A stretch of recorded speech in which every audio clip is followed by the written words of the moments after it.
Oke, bismillahirrahmanirrahim. Assalamualaikum warahmatullahi wabarakatuh. Apa kabar tuh teman-teman semua? Hari ini kita akan melanjutkan kembali bahasan kita terkait HRD atau HRM. Untuk bahasan hari ini, seperti yang sudah saya bahas pada pertemuan sebelumnya, kita akan mulai pada strategi-strategi dari human resource. Dan strategi pertama itu adalah human resource planning. Oke. Nah, seperti yang sudah dibicarakan pada pertemuan yang lalu, jadi untuk human resource atau pada singkatnya secara sederhana itu adalah putting the right person for the right job with the right qualification so we can achieve the goals that the company or the organization wish to achieve. Itu mereka ada beberapa fungsinya. Nah, di sini human resource management function basically ada 3.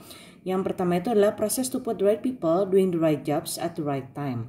Jadi menaruh pada orang yang tepat untuk pekerjaan yang tepat pada waktu yang tepat. Jadi kalau semuanya tepat, maka kita bisa mempersingkat waktu untuk memberikan pelatihan sehingga tujuan dari perusahaan atau lembaga atau organisasi itu bisa tercapai. Yang kedua, managing performance appraisal atau mengelola untuk penilaian kinerja pegawai. Penilaian kinerja pegawai itu juga perlu, seperti yang sudah dibahas, untuk menilai apakah mereka ada kemajuan atau stagnan pada satu posisi itu saja. Yang ketiga, managing relationship between employee. Obviously, kita ingin perusahaan yang kompak, kemudian para pegawainya juga dalam artian harmonis, nah sehingga tujuan dari perusahaan itu bisa tercapai dan kita semua bisa bekerja dalam situasi dan kondisi yang enak. Oke, next.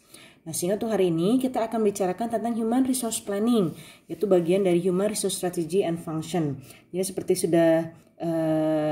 pasti yang sudah saya sampaikan, human resource itu adalah part of the business strategy. Itu juga adalah bagian dari strategi perusahaan, dan itu juga merupakan bagian fungsi dari HRD-nya untuk menemukan orang-orang yang tepat untuk bisa dipekerjakan. Oke.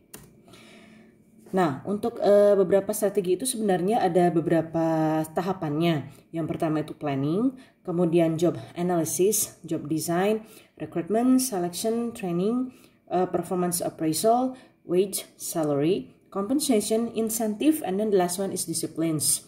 Itu tahapannya banyak. Nah, untuk bagian pada pertemuan ini kita akan bicarakan terkait human resource planning, which is HRP. Nah, di sini all other activities like employee hiring, training and development, remuneration, appraisal, and labor relations are derived from HRP. HR planning is important in a wide variety of industries and firms. HR planning affects what employers do when recruiting, selecting, and retaining people. And of course, these actions affect organizational results and success. Nah, jadi mereka itu adalah bagian di mana kita mulai memiliki suatu perusahaan atau suatu lembaga atau suatu organisasi atau suatu kursus, kita akan mulai merencanakan dan mewacanakan kira-kira kita butuh pekerjaan apa saja, kemudian tupoksinya bagaimana, dan kemudian kira-kira butuh berapa orang sih dalam bidang-bidang yang akan kita bentuk atau kita desain tersebut. Nah, itu ada beberapa faktornya seperti tercara dalam gambar, ada right people, right skills, right place, right time, dan right cost. Nah, terutama untuk cost biaya itu yang perlu kita pertimbangkan dari segi manajemen. Jadi pada saat kita bentuk suatu kursus, kita butuh berapa orang nih misalkan untuk penerima tamu, butuh berapa orang untuk menjadi guru, butuh berapa orang yang siap untuk menjadi tutor, butuh berapa orang dalam artian siap menjadi admin dan lain sebagainya. Itu yang kita lakukan dalam human resource planning gitu. Nah, itu bagian-bagiannya ada, misalkan bagian kepegawaian seperti apa, training dan lain sebagainya. Jadi sudah kita menentukan berapa orang yang diperlukan dan kira-kira tupoksinya bagaimana. Kita mau merencanakan kira-kira dari awal sampai akhir dan kemudian peningkatan kariernya atau jenjang kariernya seperti apa. Itu yang dilakukan dalam human resource planning. Next.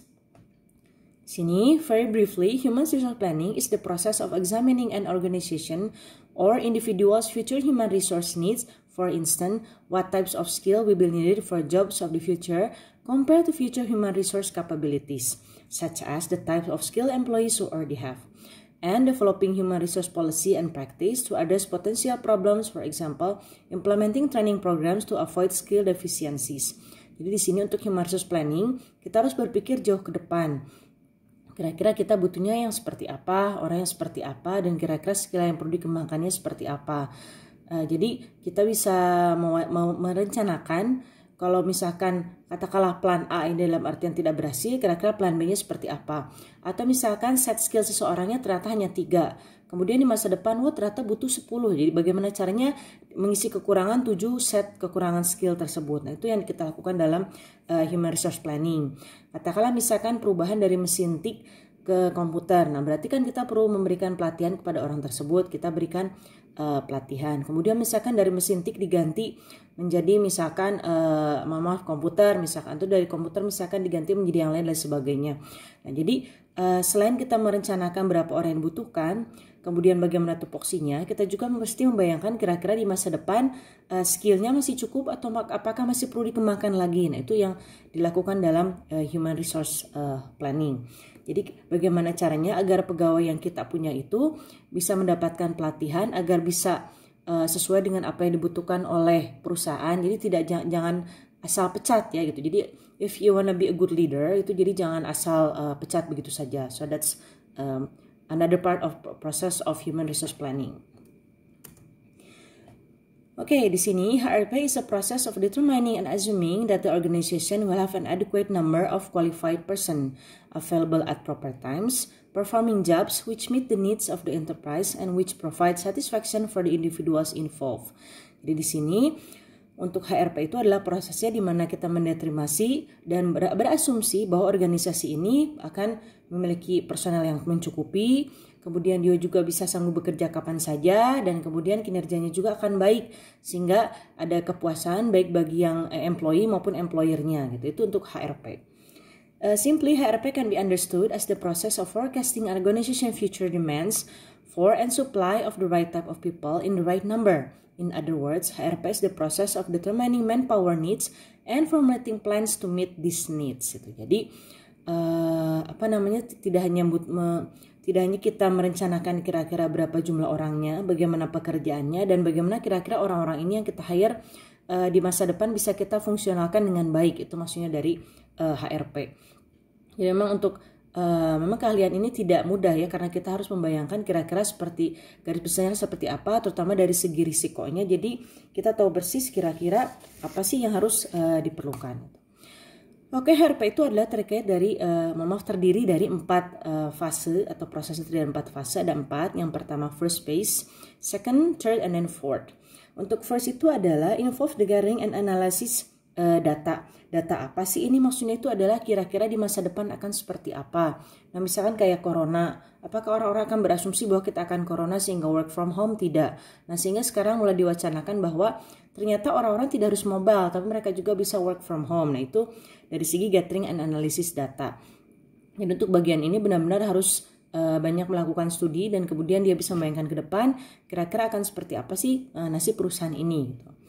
Kemudian yang kedua, consists of establishing manpower objective and policies and gaining top management approval. Gitu. Jadi di sini yang kedua itu adalah sesudah bisa membayangkan kira-kira apa yang akan terjadi di masa depan, selanjutnya adalah membuat ketentuan-ketentuan atau kebijakan-kebijakan bila apa yang ditakutkan itu terjadi. Katakanlah misalkan kalau bagaimana harus dilakukan kalau perusahaannya kolaps, atau misalkan ternyata banyak dari pegawainya yang pindah karena memberikan gaji yang lebih besar.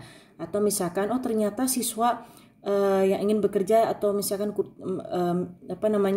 kursus di tempat kita tidak banyak dan lain sebagainya. Jadi perlu adanya kebijakan-kebijakan atau ketentuan-ketentuan yang kita buat untuk mencegah apa yang harus dilakukan apabila yang terjadi di tahap 1 kejadian gitu loh. Oke, kemudian the third phase involve designing and implementing plans and promotion. Nah, di sini sudah kita menentukan atau kira-kira membayangkan apa sih kemungkinan buruk yang terjadi. Kemudian kita membuat semacam rencana, ketentuan, dan kebijakan untuk mencegah tahap 1 terjadi. Dan tahap ketiga itu adalah kita mulai membuat rencana-rencana dan kemudian promosi agar tahap 1 dan kedua itu tidak terjadi gitu. Karena kita mencegah agar tahap yang pertama ini tidak terjadi, misalkan bangkrut atau misalkan tutup. So that's something that we try not to achieve. Kemudian tahap keempat, concern with control and evaluation of manpower plans. to facilitate progress in order to benefit both the organization and the individual. Seperti yang saya sudah bilang, untuk yang tahap keempat ini adalah kita membentuk kesejahteraan, baik untuk pegawainya maupun untuk para pemilik perusahaannya. Bagaimana caranya agar terjadi keseimbangan dan kemudian kesejahteraan dan kebahagiaan dan kepuasan untuk semua pihak pada saat bekerja di tempat tersebut. Jadi ulangi kembali, yang pertama itu adalah tahap pertama, kita membayangkan kemungkinan buruk yang terjadi untuk perusahaan atau organisasi atau lembaga kita. Yang kedua, kita membuat rencana-rencana agar tahapan buruk yang di tahap 1 itu tidak terjadi. Dan tahap ketiga, kita membuat rencana-rencana positif untuk mencegah tahap 1 dan kedua terjadi. Dan sehingga tahap keempat itu adalah kita membuat kebijakan di mana kesejahteraan itu baik dan terencana baik untuk pemilik maupun para pegawainya. Nah, itu dia. Oke, next. Nah, sehingga tujuannya dari HRP ini ada 3. To ensure optimal utilization of human resource currently available in the organization. Yang kedua, to assess or forecast the future skill requirement of the organization. Yang ketiga, to provide countermeasures to ensure that necessary resources are available as and when required. Itu yang kita butuhkan untuk tujuannya dari HRP. Jadi kita tahu betul kira-kira skill-skill apa yang dibutuhkan oleh perusahaan, lembaga, atau organisasi kita. Kemudian yang kedua, kita tahu kira-kira berapa jumlah orang yang dibutuhkannya. Dan kemudian yang ketiga itu adalah membuat kebijakan atau langkah-langkah yang perlu kita lakukan untuk memenuhi manpower yang diperlukan. Jadi jangan sampai misalkan ada yang pindah ke perusahaan lain gitu misalkan, atau misalkan ada yang kemudian memang mengundurkan diri dan sebagainya. Itu yang kita berusaha kurangi, karena di mata masyarakat kalau misalkan banyak dari pegawainya yang banyak pindah, banyak mundur dan sebagainya, berarti dari segi kebijakan dan kesejahteraannya kurang baik. So that's something that we try to avoid. Itu tujuannya dari HRP.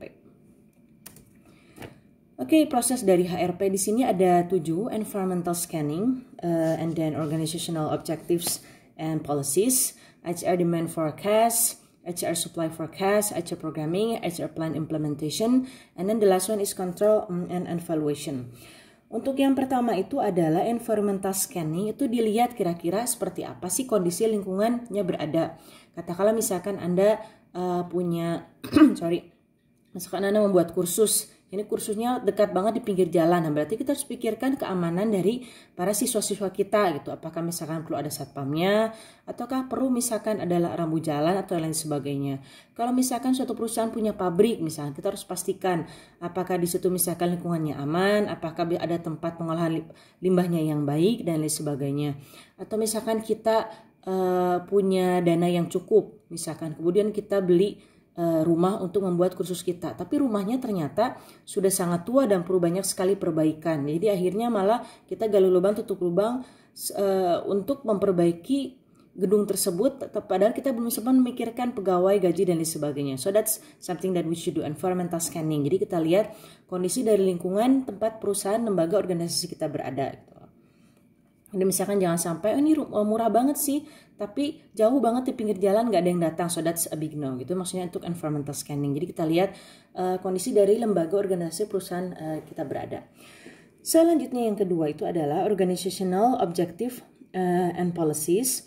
Di sini itu adalah having a specific requirement untuk para pegawainya. Jadi kira-kira Anda ingin pegawai yang seperti apa? Jadi di sini kita harus lihat kira-kira kita sesuaikan dengan company culture kita. Jadi pada saat HR planning, kita juga mulai membayangkan company culture kita itu mau seperti apa, sehingga kita butuh orang-orang yang seperti apa gitu loh. Jadi apakah Anda mau dalam artian lingkungan yang easy going dan santai, sehingga Anda butuh misalkan beberapa orang yang fresh graduates, atau misalkan Anda ingin lebih serius sehingga mereka sudah punya lebih banyak pengalaman. Itu organizational objective and policies. Jadi pastikan pada saat kita mulai requirement, kita sudah tahu betul kira-kira orang-orang seperti apa yang dibutuhkan. Kemudian HR demand forecast di sini itu adalah kita bisa membayangkan kira-kira berapa jumlah dana yang kita butuhkan di masa depan untuk mengantisipasi keadaan. Misalkan seperti yang saya sebut tadi, yang merujuk ke yang satu. Misalkan katakanlah karena tahu-tahu misalkan banjir, atau misalkan karena ada kebakaran dan lain sebagainya. Jadi kan kita butuh asuransi baik untuk para pegawainya maupun untuk kita maupun untuk para stok yang kita punyai. Makanya itu demand forecast. Jadi kita ada gambaran berapa jumlah dana yang kita perlukan di masa depan. Yang keempat, HR supply forecast, measure the numbers available. Nah, di sini juga kita punya gambaran kira-kira berapa jumlah personal yang kita butuhkan kalau mau perusahaan kita berkembang. Katakanlah tempat kursus kita sederhana, kita punya cukup 2 orang pegawai saja untuk sementara. Lama-lama kan berkembang mungkin butuh 3, selanjutnya 4 dan lain sebagainya. Sehingga di yang nomor 4 ini, tahapan 4 ini, kita membayangkan kalau perusahaan, lembaga, atau organisasi kita semakin berkembang dan semakin besar, jadi kira-kira berapa jumlah personal yang dibutuhkan. Kalau personalnya semakin besar, berarti dana yang prosesnya juga semakin besar karena butuh budget dan cost yang lebih besar. So that's also number 3. Jadi dana besar sehingga personalnya juga besar. So that's vice versa. Yang kelima, HR programming. Di sini juga begitu ada organisasinya sudah ada, kemudian pegawainya juga sudah jelas, sehingga pasti mereka akan membutuhkan gaji yang sesuai, gitu, biaya yang sesuai.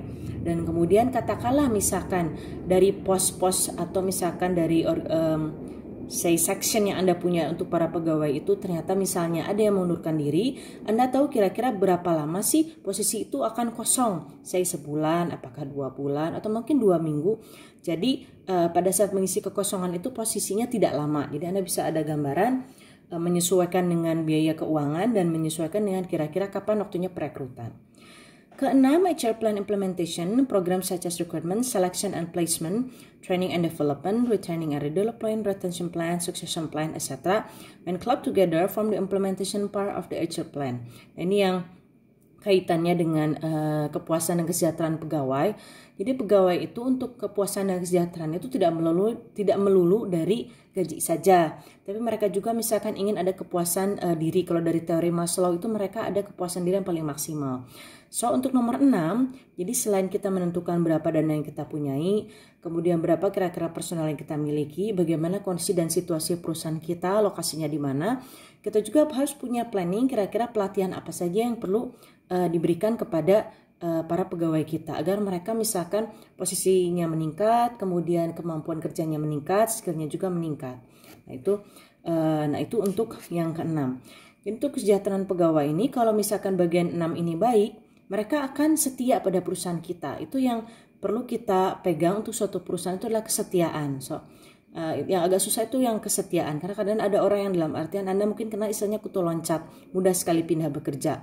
Nah, jadi kalau ada perusahaan atau organisasi atau lembaga di mana personalnya tidak setia, nah berarti ada sesuatu yang salah dalam manajemennya. Kemudian yang ketujuh itu adalah control and evaluation. Dari sini itu adalah proses dari nomor 1 sampai nomor 6 itu diadakan kontrol dan evaluasi secara terus-menerus dan secara rutin. Jadi tidak dibiarkan begitu saja, tapi dilihat sudah sampai mana sih kemajuannya, adakah yang harus diperbaiki ataukah adakah yang harus dikurangi. Terutama untuk dari segi budget agar bisa tetap sesuai dengan rencana dari awalnya. Nah, itu untuk prosesnya 7 hal tersebut. Nah, sehingga untuk beberapa barriersnya atau halangannya atau hambatannya dari HRP ini ada 4. Yang pertama, HR practitioner are perceived as expert in handling personal matters but not as expert in managing business. Karena biasanya mereka fokusnya langsung kepada para personelnya. Meskipun human resource itu bagian dari strategi bisnis, tapi karena mereka biasanya menghandle manusia, otomatis orang-orang biasanya asumsinya loh, kamu kan lebih kepada kaitannya hubungan dengan manusia, bukan hubungannya dengan strategi bisnis. Itu untuk HRP-nya. Kedua, HR information often is incompatible with other information used in strategy formulation. Ini yang kedua ini, itu adalah informasi dari human resource ini, biasanya berbeda dengan informasi yang ada di strategi. Maksudnya itu adalah, kalau informasi strategi itu biasanya mereka itu adalah singkat, jelas, padat. Misalkan bagaimana caranya agar misalkan penghasilan kita meningkat, caranya A, B, C. Kemudian misalkan bagaimana biar penjualan kita meningkat A, B, C. Tapi kalau human resource itu biasanya banyak faktor. Karena gak hanya dari satu segi aja. Misalkan orang ini ternyata keahliannya begini. Oh, karena latar belakang keluarganya begini. Karena ternyata misalkan karena ternyata dia extrovert. Oh, dari segi MBTI-nya ternyata kurang dan sebagainya. Sehingga kadang-kadang clash gitu ya. Jadi ada bentrok. Jadi sehingga kadang-kadang informasinya akhirnya tidak sesuai dengan yang dibutuhkan. Jadi untuk human resource itu mereka butuh data yang banyak, sementara kadang-kadang untuk informasi strategi bisnis mereka butuh data yang singkat. So sometimes it's a bit clash. Yang ketiga, conflict may exist between short-term and long-term HR needs. For example, there can be a conflict between the pressure to get the work done on time and long-term needs such as preparing people for assuming greater responsibilities. Nah, di sini kadang-kadang untuk planningnya HR ini ada yang short term dan long term. Nah, kalau short term misalkan katakanlah bagaimana caranya untuk pembagian gaji bulan depan setiap orang mendapatkan bonus misalkan. Kalau untuk long term misalkan dalam 2 tahun ke depan kita butuh mereka yang misalkan menguasai Adobe Photoshop 70 orang misalkan. Nah, kadang-kadang kan itu akhirnya jadi clash karena akhirnya loh kepentingan kita kan A, ternyata kepentingan kita B dan sebagainya. Jadi makanya untuk human resource mereka butuh orang-orang yang tidak hanya maksudnya menguasai manajemen, tapi juga sebaiknya juga dia ada latar belakang psikologi.